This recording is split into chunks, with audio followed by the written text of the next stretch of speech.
Hey guys, now that you've got your new Kistler rods, let me give you a few tips on rod care to help your investment last a long time and give you more success on the water without any problems. So let me start from the bottom. You know your cork, it's porous, it has pits, but you can keep those handles clean with a sandpaper or a mild soap and water.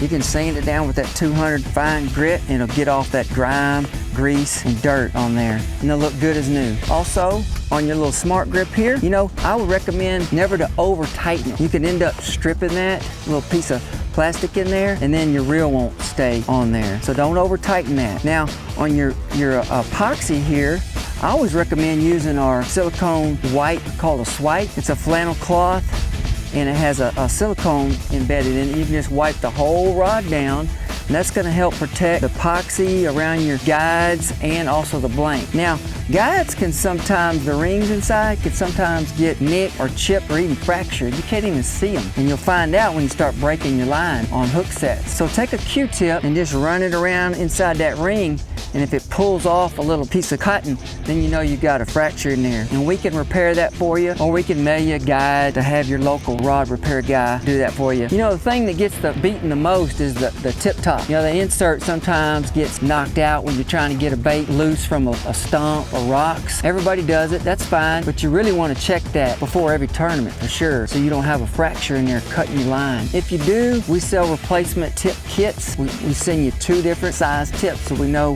one of them's going to fit your blank for sure, and the other one can be spare. But you're just going to take a cigarette lighter, heat this little barrel up, pull it off, take your new tip, put the hot glue inside, and heat it up and stick it back on. And it's that quick and easy. Those are on the website if you ever need them. You might just go ahead and get a few to have in your boat with a cigarette lighter, and you're always prepared. The last thing would be when you store your rod. We sell a rod protector. When you're going to put your rod in the rod locker, you just slide it over the whole rod like that, and then it slides into the tube nice and easy. It doesn't allow those guides to knock against the rod tube. I've designed this rod protector, I've left it short, 65 inches, so that it doesn't catch on your bait, especially treble hooks, they're the worst. So ours are shorter, plus they're tighter, they're snug around your blank, so these aren't gonna fly off when you're going down the lake. So if you'll take some of these tips, these rod care tips, put them on your rod, I promise you, you'll have more success and less problems, and your investment will last a whole lot longer. So I hope it helps.